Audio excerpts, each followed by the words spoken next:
Erick Thohir diklaim sudah punya calon pengganti Sintayong untuk timnas Indonesia. Prediksi susunan pemain timnas Indonesia U20 versus Irak. Cahya Supriyadi, Arkan Fikri gantikan Marcelino Ferdinand. Menpora tahap naturalisasi 3 pemain timnas U20 tunggu restu dari DPR. Pujian setinggi langit pelatih KMS Kadensi buat Marcelino Ferdinand. Halo football lovers penggemar timnas Indonesia. Kali ini kami dari Garuda Nusantara, update berita timnas Indonesia, akan memberikan update kabar terbaru dari timnas Indonesia.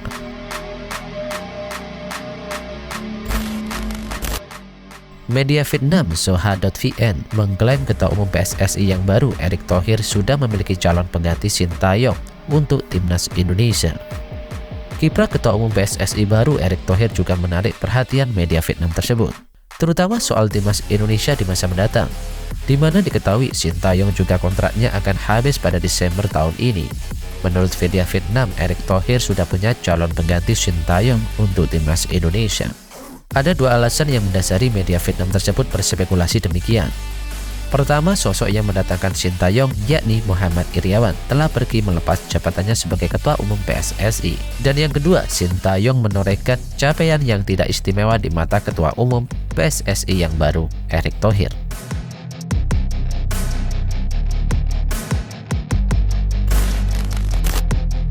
Dan berikut ini adalah prediksi susunan pemain timnas Indonesia U20 kontra Irak U20 pada hari Rabu 1 Maret 2023. Laga pembuka Piala Asia U20 AFC 2023 akan menyajikan laga pembuka antara timnas Indonesia U20 versus Irak U20. Pelatih timnas Indonesia Sintayong diprediksi akan memasang para pencipta serangan seperti Ahmad Maulana, Janadin Faris hingga Arkan Fikri. Lebih lanjut, Sintayong pun juga bisa memasukkan beberapa pemain gelandang seperti Hugo Samir ataupun Afrianto Nico. Kemungkinan Arkan Fikri akan dijadikan andalan Sintayong selama 90 menit pertandingan berjalan. Diketahui sosok Arkan Fikri akan jadi pengganti Marcelino yang absen di ajang kali ini. Di bawah Mister Gawang, Cahya Supriyadi kemungkinan akan dipasang jadi kiper utama. Sementara di sisi lawan, Irak kemungkinan akan memanfaatkan pemain naturalisasi mereka. Di lini tengah ada Charbel Champon yang akan berduel dengan Arkan Fikri. Di sisi lini pertahanan ada Kadem Red dan Adam Rashid yang kemungkinan diturunkan sejak awal pertandingan.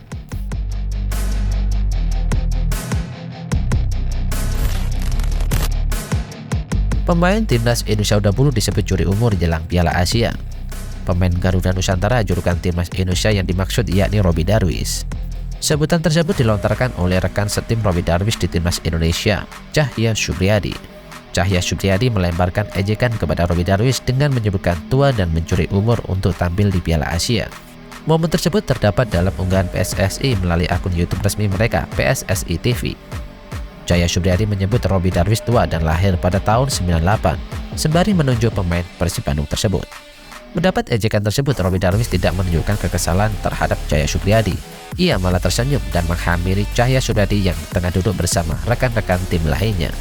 Tentunya apa yang dikatakan Cahya Supriyadi bukanlah hal yang serius, mengingat sosok Robby Darwish lahir pada 2 Agustus 2003, artinya ia saat ini masih berusia 19 tahun.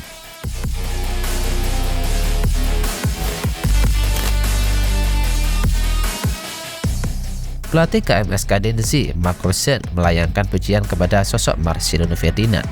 Menurut pelatih KMS Kadensi, Marcelino Ferdinand merupakan pesepak bola yang memiliki kemampuan di atas rata-rata. Ia optimis kedatangan pemain timnas Indonesia itu dan rekrutan lainnya bisa membantu KMS Kadensi terhindar dari degradasi. Saya sangat antusias dengan Marcelino, dia memiliki kualitas di atas rata-rata, kata sang pelatih. Lebih lanjut, sang pelatih menyebut jika Marcelino Ferdinand didukung dengan kemampuan komunikasi yang baik. Ia meyakini kemampuan komunikasi itu dapat membuat ex Persebaya itu semakin berkembang di liga-liga Eropa, terangnya.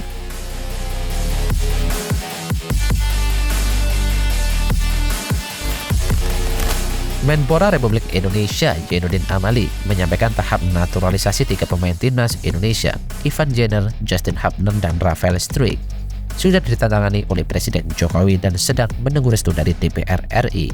Persoalannya adalah DPR sedang berada dalam masa reses. Periode reses DPR dimulai sejak 17 Februari hingga 13 Maret mendatang. Presiden sudah menandatangani, tapi harus menunggu DPR, jadi harus diparipurnakan setelah reses, kata Amali. Proses naturalisasi yang belum selesai membuat 3 calon pemain naturalisasi itu dipastikan tidak bisa tampil di ajang Piala Asia tahun ini. Pasalnya, turnamen junior yang bergulir di Uzbekistan itu akan bergulir pada tanggal 1 Maret mendatang.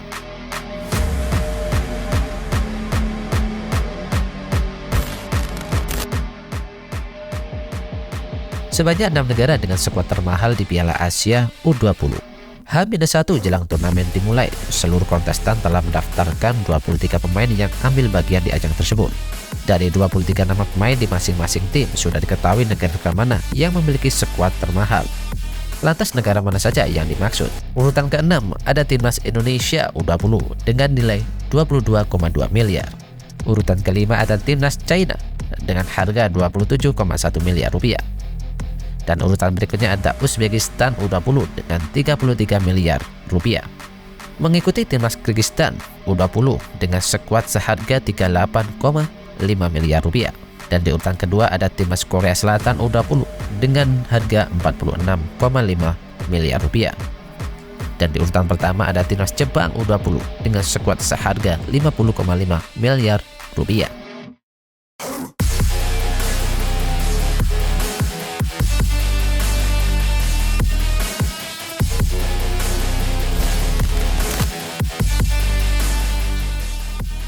Well done, update informasi ini saja yang bisa kami informasikan. Bagi kalian penggemar Timnas Garuda, jangan lupa untuk subscribe channel ini. Salam sepak bola nasional. See you.